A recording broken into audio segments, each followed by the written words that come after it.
Hi friends, आपका बहुत बहुत स्वागत है आपके अपने YouTube channel Indian stock market में। फ्रेंड्स, चैनल पे नए हैं तो चैनल को सब्सक्राइब, वीडियो को लाइक जरूर कर दें। फ्रेंड्स, बाजार का माहौल अभी भी नहीं सुधर रहा है और बाजार में भारी गिरावट देखी जा रही है। करीब 631 पॉइंट सेंसेक्स गिर चुका है। निफ्टी 50 में भी करीब 180 पॉइंट की गिरावट देखी जा रही है। जिस तरह से क्राइसिस चल रही है, अभी बाजार उभरता हुआ नहीं दिख रहा है और ये गिरावट का दौर जारी रहेगा। बट एक स्टॉक है जो लगातार अप की ओर जा रहा है और हो सकता है क्लोजिंग होते होते इसमें अपर सर्किट देखने को मिले। वो स्टॉक है फ्रेंड्स फ्यूचर रिटेल लिमिटेड यानी फ्रीटेल।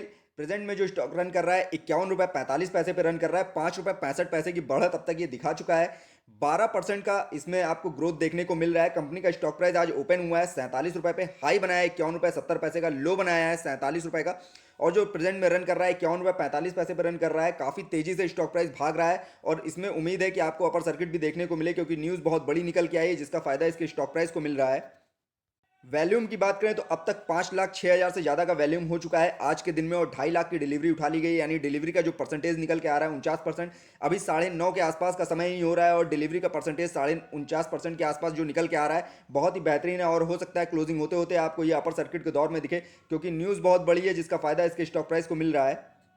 जो न्यूज़ है वो बहुत बड़ी न्यूज़ है, क्योंकि रिलायंस ने कंट्रोल में ले लिया है फ्यूचर रिटेल के कम से कम 200 स्टोर्स को और उनके एम्प्लॉयज़ को भी जॉब ऑफर की है, जिसका फायदा इसके स्टॉक प्राइस को प्रेजेंट में देखने को मिल रहा है, जिसकी वजह से इसका स्टॉक प्राइस रॉकेट की तरह भाग रहा है। जिस तरह से पिछले दिनों देखा जाता कि फ्यूचर रिटेल जो है बहुत बड़ी क्राइसिस से दौर में गुजर रहा था, क्योंकि वित्तीय संकट लगातार बना हुआ था, क्योंकि मुकदमों में फंसे होने की वजह से वित्तीय संकट इनके ऊपर बहुत ज़्यादा आ गया था। इस समय जिस समय ऐसी न्यूज़ निकल के आ रही है कि रिलायंस ने पूरे 200 स्टोर्स को अपने अंडर में ले लिया है और रिटेल ने भी कामकाज उन स्टोर्स पर रोक दिया है अपनी तरफ से, और फ्यूचर रिटेल कि कामकाज को सिर्फ रिलायंस ही आगे बढ़ाएगा और जो 200 स्टोर्स को कंट्रोल में लिया है जिसका फ़ायदा इसके स्टॉक प्राइस को भी मिलेगा और इनके स्टोर्स को भी मिलेगा, क्योंकि एम्प्लॉयज़ को भी बहुत अच्छी जॉब ऑफर कर रहे हैं रिलायंस की तरफ से। स्टॉक में एंट्री पॉइंट की बात करें तो इस समय अगर आप फ्रेश नज़रिया रखते हैं, नया एंट्री करना चाहते हैं तो जरूर कर सकते हैं। ग्रीन सिग्नल है, क्योंकि कंपनी का स्टॉक प्राइस बहुत ज़्यादा हाई लेवल पे नहीं है। कंपनी का जो स्टॉक बना था हाई लेवल इसका 76 रुपये का है 52 वीक का, और जो लो है वो 40 रुपये का है। और स्टॉक प्राइस अभी प्रेजेंट में 51 रुपये के ही आसपास रन कर रहा है। हालांकि अभी 2 दिन पहले गिरावट बहुत ज़्यादा देखी गई थी और उसके बाद काफ़ी अच्छी रिकवरी हुई है। बट जिस हिसाब से अब न्यूज़ निकल के आई है, स्टॉक प्राइस नीचे आने की उम्मीद बहुत ज़्यादा कम है, क्योंकि स्टॉक प्राइस अब बहुत ज़्यादा ऊपर ही जाने वाला है। नो रेड फ्लैग, यानी कंपनी में किसी भी तरह का कोई रेड फ्लैग नहीं है। कंपनी किसी भी तरह के एएसएम या जेएसएम लिस्ट में प्रेजेंट में नहीं है। कंपनी के अब तक के रिटर्न की बात करें तो बहुत ही बेकार रिटर्न रहा है, क्योंकि कंपनी लगातार घाटे में रही थी। एफडी से अगर इसके रिटर्न को कंपेयर करेंगे तो एफडी का रिटर्न ही शानदार निकलेगा। इस कंपनी का रिटर्न बहुत ही बेकार था, क्योंकि लगातार कंपनी लॉस में है और किसी भी तरह का कोई रिटर्न नहीं दिया है। डिविडेंड भी कंपनी किसी तरह का कोई प्रोवाइड नहीं करती है, क्योंकि कंपनी लगातार घाटे में थी। किसी भी तरह का कोई डिविडेंड ऑफर नहीं कर रही थी अभी तक। कंपनी के फाइनेंशियल ट्रेंड की बात करें तो 2018 में 1 करोड़ का प्रॉफिट था कंपनी को, 2019 में 73 करोड़ का था, 2020 में भी 1 करोड़ का प्रॉफिट था। बट 2021 में कंपनी बहुत ज़्यादा लॉस में आ गई, करीब 3,500 करोड़ के आसपास का लॉस था। कंपनी इस लॉस से निकल नहीं पा रही थी, जिसकी वजह से उसने अपने स्टोर्स को बेचने की तैयारी की थी, जिसकी वजह से लगातार इसमें क्राइसिस चलने लगी और वित्तीय संकट बन गया, जिसकी वजह से रिलायंस और फ्यूचर रिटेल दोनों में डील होना तय हुआ। उसके बाद से ये डील आगे बढ़ नहीं पाई, क्योंकि इसमें अमेजॉन की भी एंट्री हो गई और ये डील अटकी हुई थी। इसकी वजह से इस स्टॉक प्राइस में लगातार आपको गिरावट देखने को मिली है। बट अब रिलायंस की तरफ से एक बहुत बड़ा कदम उठाया गया है, जिसकी वजह से इसके स्टॉक प्राइस में काफ़ी अच्छी तेज़ी बन रही है। कंपनी के अगर क्वार्टर्स के रिजल्ट को देखेंगे, बहुत ही बेकार रिजल्ट आया था कंपनी का। दिसंबर क्वार्टर के जो रिजल्ट कंपनी ने पेश किया है, नेट प्रॉफिट जो था वो कंपनी का माइनस में था, करीब 1,000 करोड़ से ज़्यादा। रेवेन्यू जो कंपनी ने कमाया था वो 2,786 करोड़ का था। सितंबर क्वार्टर में कंपनी लगातार घाटे में थी, क्योंकि सितंबर क्वार्टर का जो रेवेन्यू आया था 2,346 करोड़ का था। वहीं नेट प्रॉफिट जो था वो भी लॉस में था, 1,119 करोड़ के लॉस में था। फाइनेंशियल ईयर 2021 जो गया था उसमें कंपनी को बहुत ज़्यादा लॉस हुआ था, 3,180 करोड़ का लॉस था कंपनी का। जिस लॉस से कंपनी नहीं निकल पा रही थी और नौबत ये आ गई कि उसके अपने स्टोर्स बेचने पड़ रहे हैं।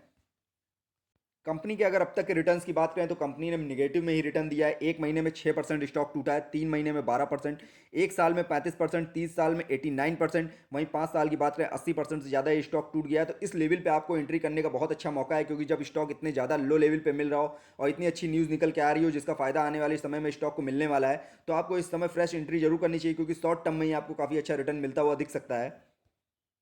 होल्डिंग्स की बात करें, प्रमोटर्स के पास 18% से ज़्यादा की होल्डिंग है। हालांकि जिस तरह से कर्जा इनके ऊपर बहुत ज़्यादा बना हुआ है, करीब 45% से ज़्यादा की होल्डिंग इनकी गिरवी रखी हुई है। मार्केट से काफ़ी कर्जा है, बैंक का भी काफ़ी ज़्यादा लोन है इनके ऊपर। एफआईज की बात करें तो 2% से ज़्यादा एफआईज की होल्डिंग है। डीआईज की बात करें 7% से ज़्यादा डीआईज की होल्डिंग है। म्यूचुअल फंड्स का 0.04% होल्डिंग है। वहीं अदर्स की बात करें 71% से ज़्यादा होल्डिंग है। ओवरऑल होल्डिंग पैटर्न में आपको डीआईज और एफआईज की एंट्री ज़्यादा दिख रही है, काफ़ी शानदार है। बट जिस तरह से प्रमोटर्स की होल्डिंग अभी तक गिरवी रखी हुई है और अब रिलायंस का साथ इसको मिल रहा है, तो आने वाले समय में आपको प्रमोटर्स की होल्डिंग इंक्रीज होती हुई दिखेगी और ये कर्जा भी घटता हुआ दिखेगा, जिसकी वजह से इसके स्टॉक प्राइस में आपको तेजी भी बनती हुई दिखेगी। कंपनी के पीवेट लेवल की बात करें, स्टार्टिंग के फर्स्ट टारगेट्स इसके क्या थे, एक दो दिन में इसका स्टॉक प्राइस कितना ऊपर जा सकता था। तो पहला टारगेट इसका 46 रुपये का था, दूसरा 47 रुपये का, तीसरा 47 रुपये 78 पैसे का। ये तीनों ही टारगेट्स आज के दिन में ब्रेक हो चुके हैं और डेफिनेटली आने वाले दिनों में तेजी से और ज़्यादा तेजी से बढ़ेगा और टारगेट्स नए आएंगे। सपोर्टिंग टारगेट जो है वो पहला 45 रुपये का है, दूसरा 44 रुपये का है, तीसरा 43 रुपये का है। उम्मीद कम है कि अब ये स्टॉक आपको नीचे के लेवल में दिखेगा, बट जिस तरह से क्राइसिस अभी मार्केट में बनी हुई है और यूक्रेन और रसिया का विवाद नहीं सुलझ रहा है, जिसकी वजह से मार्केट में लगातार गिरावट देखी जा रही है, तो अगर इसमें सेलिंग प्रेशर आता है तभी आपको ये 43 रुपये का लेवल अब देखने को मिलेगा। अदरवाइज इसमें आप ग्रोथ की संभावना है, बट जिस हिसाब से न्यूज़ निकल के आ रही है उसका फायदा भी इस स्टॉक प्राइस को मिलेगा। अगर ये रूस और यूक्रेन का युद्ध समाप्त होता है तब इसमें और ज़्यादा ज़बरदस्त तेजी देखने को मिलेगी। अदरवाइज फिर इसमें जैसे ही तेजी बन रही है लोग अपना प्रॉफिट बुकिंग करेंगे और ये स्टॉक फिर से नीचे आने की संभावनाएं हैं। कम्युनिटी सेंटीमेंट की बात करें 67% बाई की कॉल है, 13% सेल की कॉल है, 20% होल्ड की कॉल है। ओवरऑल मार्केट जो है इसको इस समय खरीदारी करने की सलाह दे रहा है, क्योंकि काफ़ी अच्छा स्टॉक है जिस हिसाब से इसमें डील अब सामने निकल के आ रही है और जिसका फायदा इसके स्टॉक प्राइस को मिलेगा, क्योंकि रिलायंस एक बहुत बड़ा समूह है। अगर उसने अपने अंडर में इसकी 200 स्टोर्स को लिया है तो उसका फायदा इसके स्टोर्स को मिलेगा, जिसकी वजह से इसका स्टॉक प्राइस भी आने वाले समय में काफ़ी तेज़ी से रन करेगा। अगर सब कुछ सही रहता है तो ये स्टॉक बहुत ऊपर तक जाने वाला है। कंपनी के दिसंबर क्वार्टर के जो रिजल्ट आए तो उसमें नेट सेल जो कंपनी ने दिखाई थी बहुत ही शानदार दिखाई थी। 2,815 करोड़ की नेट सेल थी, करीब 86% का ईयर ऑन ईयर ग्रोथ किया था। यानी जो रिटेल का काम था, फ्रीटेल का काम था, वो कामकाज बहुत अच्छा था और बहुत अच्छा स्टोर चल रहा था उनका। बट किसी भी तरह की गिरावट की वजह से इनके स्टॉक में गिरावट होती जा रही थी और लगातार स्टॉक इनका गिर रहा था। घाटे में कंपनी थी, बहुत ज़्यादा घाटा हो चुका था। बट जिस हिसाब से रिलायंस ने इसको संभाला है तो आने वाले समय में आपको इसमें ग्रोथ होती हुई दिखेगी और ये जो नेट सेल है इनकी ये और ज़्यादा इंक्रीज़ होती हुई दिखेगी, क्योंकि रिलायंस बहुत अच्छे से अपने स्टोर्स को चलाता है और जिस हिसाब से 200 स्टोर्स को इसने अपने हैंडओवर में लिया है तो इसमें आपको काफ़ी ज़्यादा ग्रोथ देखने को मिलेगी और नेट सेल काफ़ी ज़्यादा इंक्रीज़ होती हुई दिखेगी, जिसकी वजह से इसका स्टॉक प्राइस भी आने वाले समय में काफ़ी तेज़ी से भागता हुआ दिखेगा आपको। फ्रेंड्स, ये वीडियो मैंने सिर्फ आपकी नॉलेज पर्पस से बनाया है। किसी भी तरह का निवेश करने से पहले अपने फाइनेंशियल एडवाइजर की सलाह आप जरूर ले लें। फ्रेंड्स, वीडियो पसंद आए तो लाइक और कमेंट करके जरूर बताइएगा। फ्रेंड्स, वीडियो देखने के लिए बहुत बहुत धन्यवाद।